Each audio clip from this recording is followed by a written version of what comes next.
기다려주시는 하나님, 오늘 말씀의 제목입니다.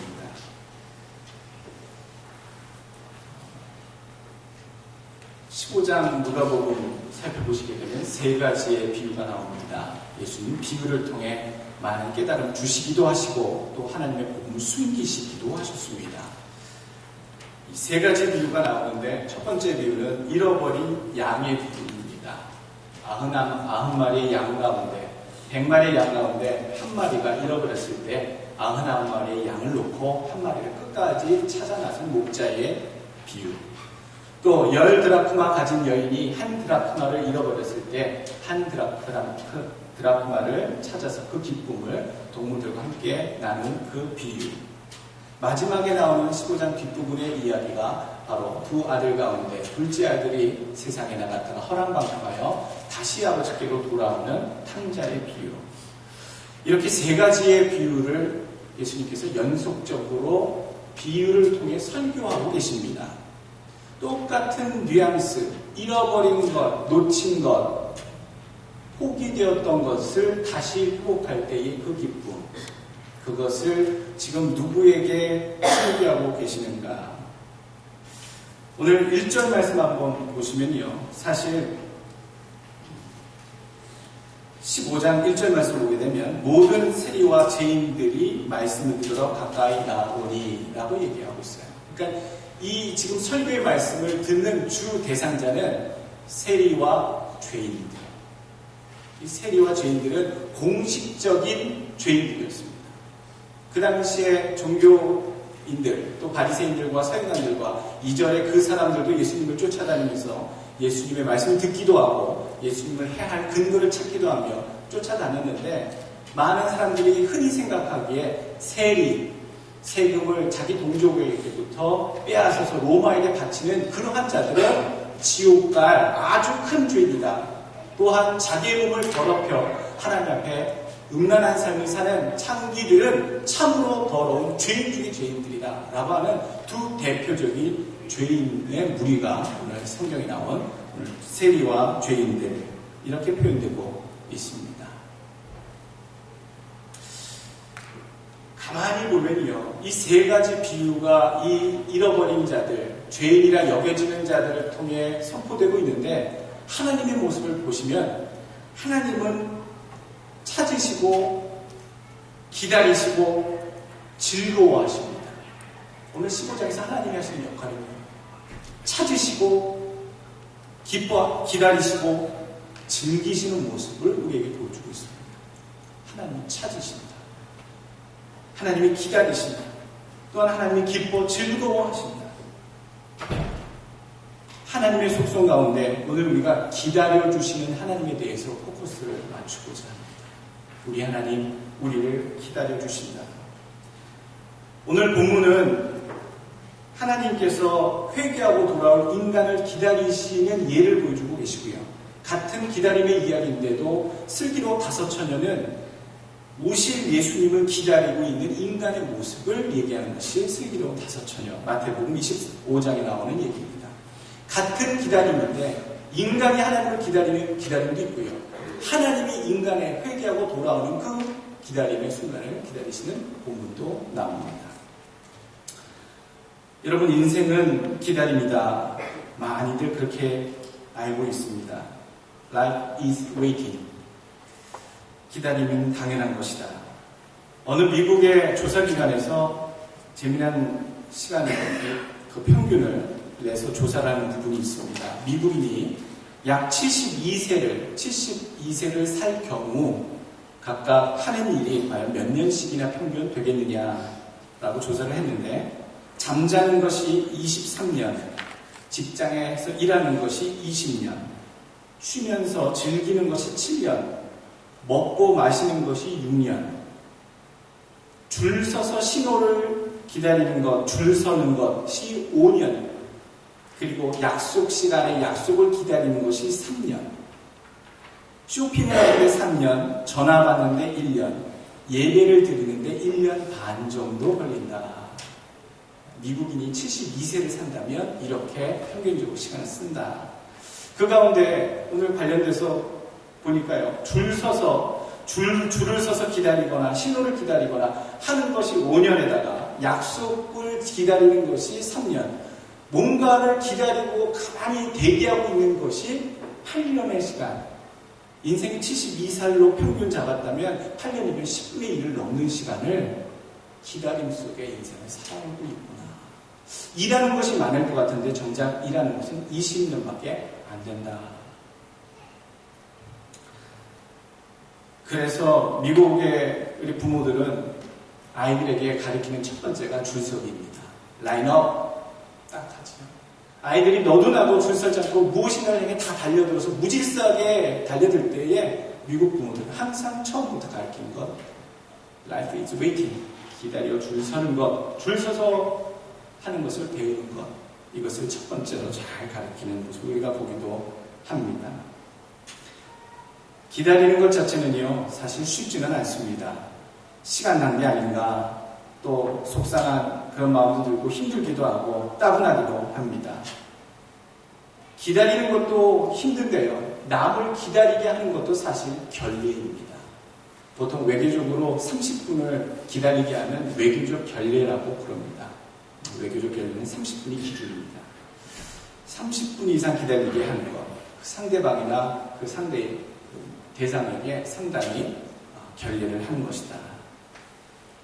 기다리는 것 자체가 굉장히 쉽지 않기 때문에 기다리게 하는 것이 굉장한 결례라고 지금 말씀드리고 있는 겁니다. 그런데도요, 기다려도 굉장히 기분 좋을 때가 있어요. 기다리는 것이 굉장히 기분 나쁘고 힘들고 괴로운데도 그 자체가 편하지 않고 힘든 건데도 기다리는 것 자체가 기쁠 때가 있습니다. 합격 통지를 기다리는 그 기쁨, 기쁨의 소식이 오기만 해 합수고대하는 그 기쁨, 설레는 마음, 마음속에 무엇이 있기 때문에 기쁘고 설레는 마음으로 기다릴 수 있습니까? 단 두 가지 조건입니다.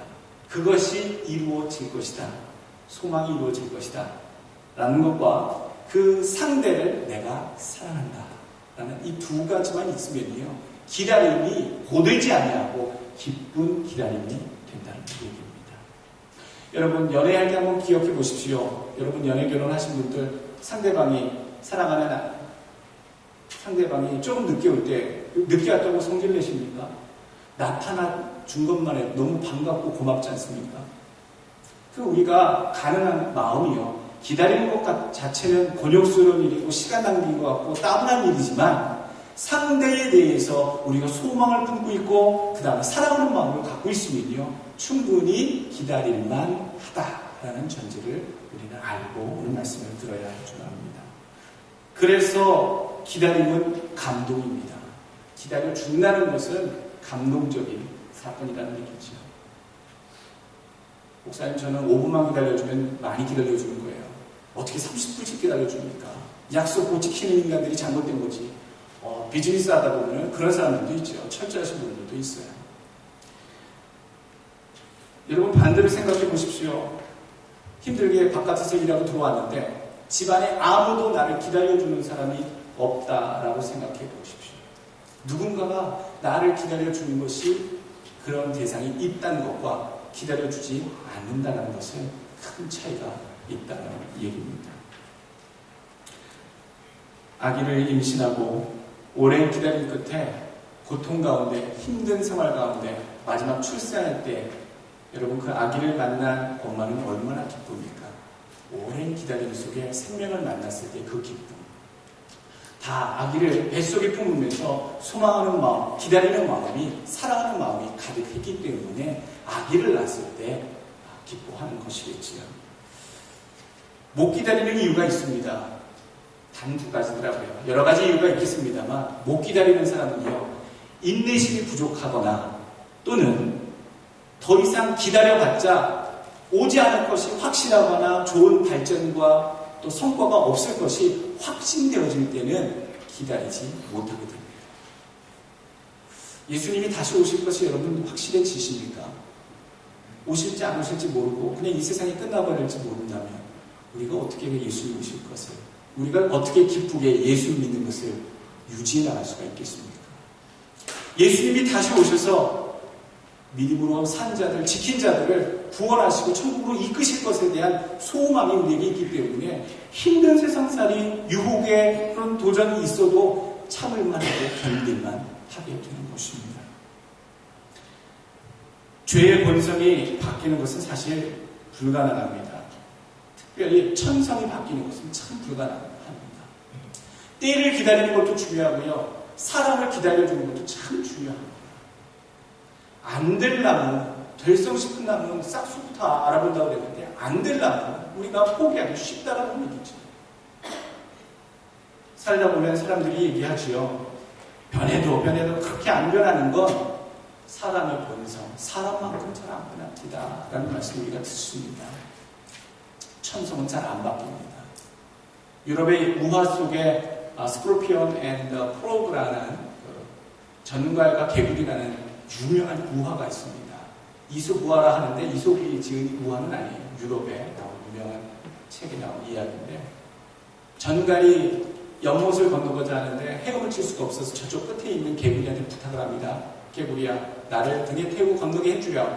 개구리가 질겁을 하죠. 너는 늘 본능적으로 남을 쏴서 죽이잖아. 내가 너를 태우고 갈 때 네가 그 친구가 나를 쏜다면 내가 너를 어떻게 문들 수 있니? 전갈이 그러고 부탁을 했더니 개구리가 한편 또 생각을 합니다. 나를 쏴서 죽인다면 자기도 빠져 죽을 텐데 설마 나를 건너는 동안, 헤엄쳐 건너는 동안 내 등에서 쏘겠어? 라는 생각에 전갈을 태워주지요. 여러분 어떻게 될 것 같습니까? 이 이야기 유명해서 아실 겁니다. 개구리를 태운 전갈, 개구리가 열심히 연못을 중간에 갈 때에 전갈이 개구리를 독치고 쏴서 죽입니다. 그러면서 개구리가 하도 희한하고 어이가 없어서 묻지요. 같이 죽을 거 뻔하면서, 물에 빠질 거 뻔하면서 어떻게 나를 찌를 수 있니? 그랬더니 전갈이 하는 말이 그게 나의 본성이야. 나의 본능이야. 그 이야기, 그 유명한 유럽의 그 우화가 우리에게 주는 교훈이 뭡니까? 참 그 죄의 본성, 천성, 이것들이 참 바뀌기가 어려운, 우리 인간으로서 그것이 잘 길러지고 다듬어지면 모르겠는데 잘못된 길로 접어들었을 때 인간의 죄성과 본성이 참 바뀌어지기가 힘든 것이다 라는 교훈을 얘기해주고 있습니다. 그런데도 그런 사람들조차도 하나님은 우리에게 교훈하고 계십니다. 기다려라. 기회를 주어라. 아무리 가능성이 없고 악면할 것 같고 구제불능일 것 같은 어떠한 상대가 있었다 할지라도 너희는 기다리라. 죄인들에게 오늘 하시는 말씀입니다.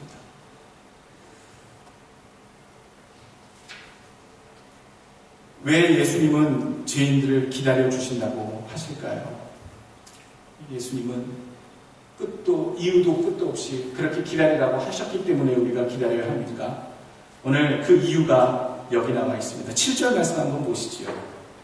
7절 말씀 보시게 되면 본문 15장 7절 말씀, 내가 너에게 이르노니 이와 같이 죄인 한 사람이 회개하면 하늘에서는 회개할 것 없는 의인 99으로 말미암아 기뻐하는 것보다 더하리라. 여러분 무슨 말입니까?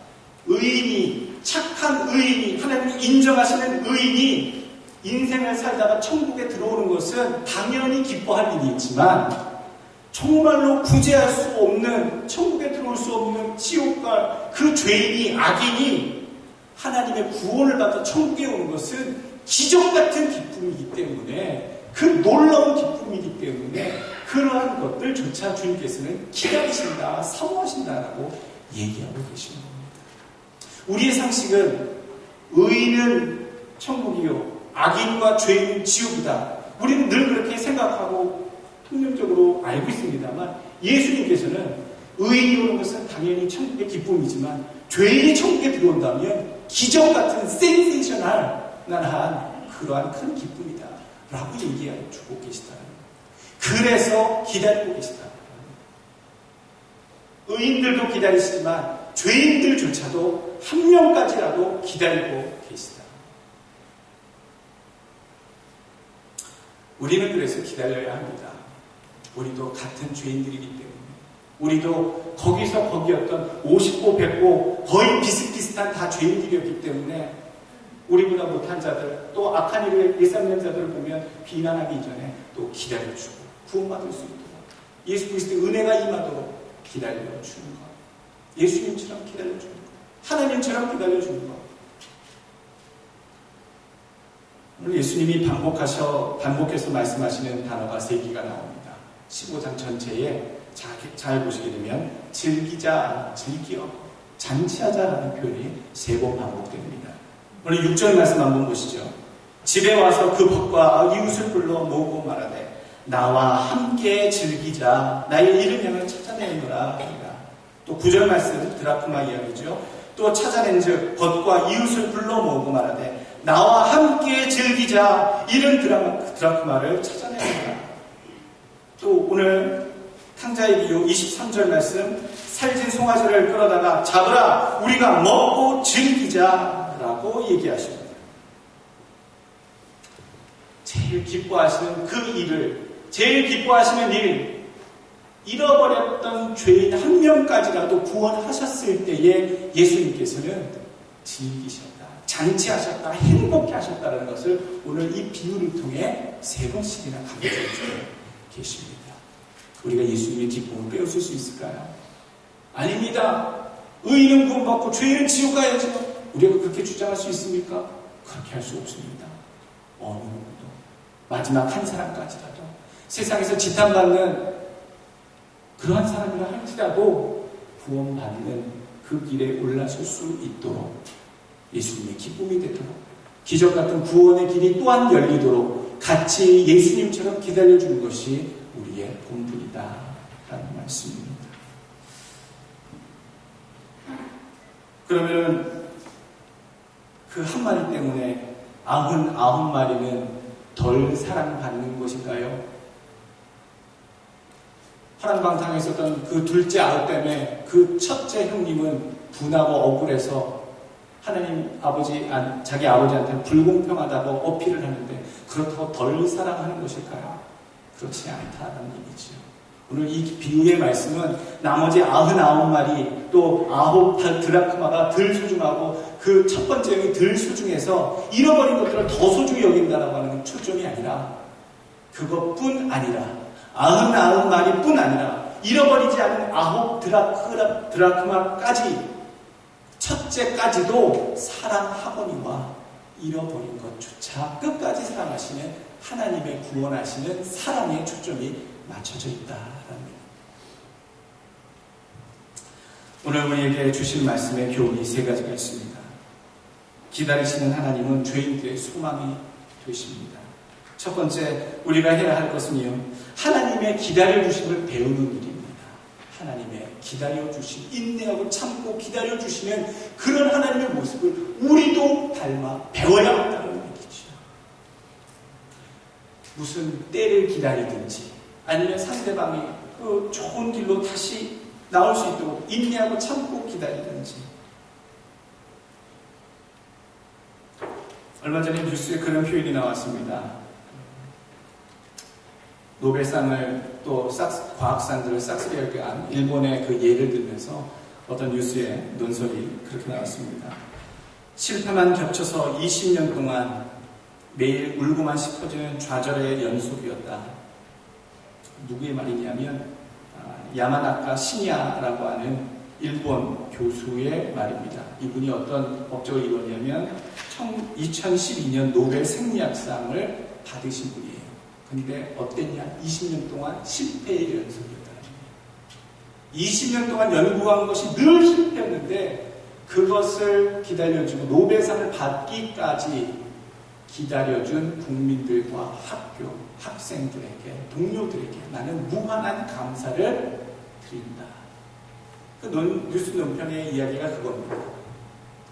우리 한국 사람들은 성질이 급해서 빨리 투입하고 좋은 결과가 빨리 나오지 않으면 실패했다. 다른 것을 치워. 이렇게 하는 습성들이 참 많다 하는데 오늘 그 부러워하는 뉴스 그 논설이 논조가 무엇이냐면 20년 동안도 실패한 과학자의 삶을 살았지만 그 과학자를 기다려준 귀한 인내의 국민성, 그 귀한 기다림의 모습을 우리도 배워야 한다라고 하는 논조.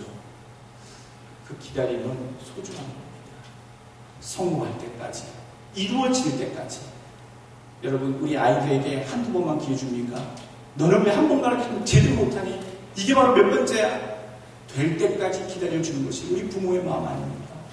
그리고 지금 어려서 잘 못하지만 또 자라서 내년이면 내후년이면 또 10년 뒤면 더 잘할 것을 기다리면서 소망하면서 기다리는 것이 우리 부모의 마음, 기다리는 마음인 것처럼 우리 성도들도요.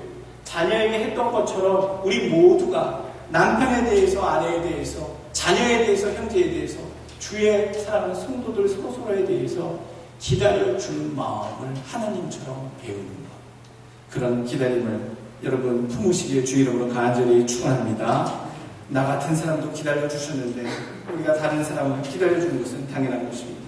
또 두 번째, 하나님의 기다림을 악용하여 방종하지 말라라는 하나님께서 이렇게 기다려주신다니, 이렇게까지 인내하시고 죄인에 대해서 용인해 주시다니, 그렇게 할 때에 우리가 그 감동에 마음의 감동과도 회개하고 속히 돌아와야겠다라고 하는 마음을 지녀야 하는데 참 그 본능 죄의 속성은 무서워서요. 하나님께서 지금까지도 기다려주셨으니 내가 죄를 좀 더 지어도 이 달콤한 죄의 유혹 속에 더 남아있어도 하나님이 그때까지도 기다려주시겠지라고 하는 심성을 많이 행세합니다. 이것이 우리의 죄악된 본성입니다. 하나님이 기다려주시는데 그걸 이용해서 더 죄에 대한 것들 나오고 회개하기보다는 남아있길 원하고 즐기길 원하고 타락의 그 순간을 더 연장하기를 원하는 그 못된 습성이 발동된다라는 것, 우리가 명심해야 합니다. 속히 회개하지 않고서는 하나님의 때에 심판날이 속히 임한다라고 하는 사실입니다. 누가복음 13장 5절 말씀 이렇게 얘기하십니다. 그렇게 죄인들이 회개하고 구원받기를 기다리시는 예수님 하나님께서 얘기하시는데 누가복음 13장 5절 너희에게 이르노니 아니라 너희도 만일 회개하지 아니하면 다 이와 같이 망하리라. 이에 비유로 말씀하실 때 한 사람이 포도원에 무화과 나무를 심은 것이 있더니 와서 그 열매를 구하였으나 얻지 못한지라. 포도원 지기에게 이르되 내가 3년을 와서 이 무화과 나무에서 열매를 구하되 얻지 못하였으니 얻지 못하니 찍어버리라. 어찌 땅만 버리게 하겠느냐. 대답하여 이르되 주인이여 금년에도 그대로 두소서. 내가 두루 파고 거름을 줄이니 이후에 만일 열매가 열면 좋거니와 그렇지 않으면 찍어버리소서 하였다 하십니다. 기회를 주시긴 하십니다. 그러나 주님께서 기다리시는 때가 있다는 얘기죠. 그것을 우리가 정하지 못합니다. 기다리실 기한이 되면 기다리시던 주님께서 심판자로 변하실 때가 있다는 사실을 우리를 늘 회개하며 주님이 원하시는 것을 깨달을 때마다 되돌아야 하는 믿음을 지니게 하는 줄로 압니다. 회개할 게 없는데요. 뭐가 그렇게 크게 잘못했을까요? 우리가 살면 이런 착각에 많이 빠지게 됩니다. 크게 나쁜 짓 한 거 없는데 그때 우리가 한번 생각해 보십시오. 주님께서 내 앞에 내 인생을 평가하실 때에 내 스스로 마음속에 내가 이렇게 믿음 생활하면 안 되는데, 내가 예수 이렇게 어설프게 믿어서는 안 되는데, 내가 진짜 주님 앞에 참된 믿음으로 살아야 되는데, 이런 스스로의 울림이 내 안에서 들린다면 속히 회개하셔야 될 때인 줄 믿습니다. 모든 죄인이 속히 회개하여 주 앞에 서실 수 있기를, 또 그런 모든 세상 사람들이 되기를 주 이름으로 간절히 소원합니다. 마지막으로 우리에게 주시는 것은요, 대상 자체를 기다리는 것이 아니라 하나님의 역사를 기다리는 것이다 라는 얘기입니다. 사람은요 소망 없어요. 인간은 안 변한다고 말씀드렸잖아요. 그 천성은 어디 안 간다고 말씀드렸잖아요. 그런데 그게 변할 때가 있어요. 언제 변합니까? 언제 변합니까? 하나님께서 역사하실 때, 하나님께서 강권적으로 은혜를 주시고 감동 주셔서 사람이 바뀌어주실 때, 즉 그때를 기다리는 겁니다. 우리가 사람을 기다리는 것이 아니라 그 사람에게, 그 대상에게, 그 상황에 임할 하나님의 역사하심을 기다리는 겁니다. 그러면 사람이 변하고요, 환경이 변하고요, 관계가 변합니다. 그때 때를 기다리는 겁니다. 여러분, 그때가 여러분들께 속히 오길 간절히 축원합니다. 아내가 변하길 원하게 기도하시고요. 그 안 변할 것 같은 남편이 변하게 기도하시고요. 그 안 변할 것 같은 고집스러운 아이들이 변할 때를 기도하시고요. 그 참 우리 믿지 않는 부모님들과 형제들이 변화의 예수 믿게 될 때를 기다리십시오. 기도하십시오. 내 주변에 예수 안 믿는 분이 꼭 한 분 계세요. 우리 외삼촌이세요. 그 외삼촌 나머지는 다 돌아가시고 외삼촌 지금 70 넘으셨는데 청년 때 교회 열심히 다녔던 열혈 청년이었는데 교회에서 시험이 들어서 청년 때 20살 때 청년 신앙생활을 딱 접고서 근 50년 동안을 신앙생활을 접으셨어요. 저는 신학교로 가고 또 목사가 되고 이 길을 걸어왔으니까 삼촌을 만날 때마다 교회 다시 나가셔야 된다. 예수님 앞에 나가셔서 믿음을 회복하셔야 된다고. 그런 고집과 그런 것들은 이제 버리시라고. 예전의 것은 다 잊으시라고. 그렇게 했는데요. 또 어머님께서 늘 형제의 구원을 위해서 눈물로 끌어다가 교회당에, 끌어다가 교회당에, 끌어다가 말씀 전에 기도하고. 얼마나 어렸을 때 그런 모습을 많이 봤는지 모릅니다. 그런데요, 지금껏 안 나가십니다. 저랑 약속을 수없이 하셨습니다. 네가 신학교 가면 내가 교회 나간다. 네가 목사 안수 받으면 내가 나간다. 10원짜리 동전 하나 놓고 이렇게 약속을 하시더라고요. 옛날에 분들은 10원짜리 놓고 참고도 기억이 나는데 지금까지도 안 믿으십니다. 근데 그 자녀들은 다 잘 믿어요. 예수님. 그 외삼촌을 생각할 때마다 그러면서 아직도 술도 못 끊으시고 아직도 담배하시고 그런 망가져 있는 외삼촌을 볼 때는 정말 가슴이 아파요. 오죽하시겠습니까? 우리 어머니 형제인데 하나님의 때를 기다리는 것. 하나님이 역사하실 그때를 놓고 기도한 줄로 믿습니다. 여러분, 우리 주변에 자녀가 그렇게 힘들게 한다면 자녀를 통해 역사하실 하나님을 기다리십시오. 아내와 남편이 그렇게 힘들게 한다면 또 그 역사하신 하나님의 손길이 곧 있음을 기다리십시오. 내 상황 속에서 어떤 환경 속에서 눌려진 것들이 있다면 그 상황과 환경 속에서 하나님이 역사하실 때가 있음을 기다리십시오. 소망을 놓지 않고 기다리신다면 하나님이 우리를 기다리시는 것처럼 또 하나님의 역사를 기다리신다면 조만간 하나님의 때에 큰 역사가 때를 기다리는 자에게 역사하실 줄로 믿습니다. 기도하겠습니다.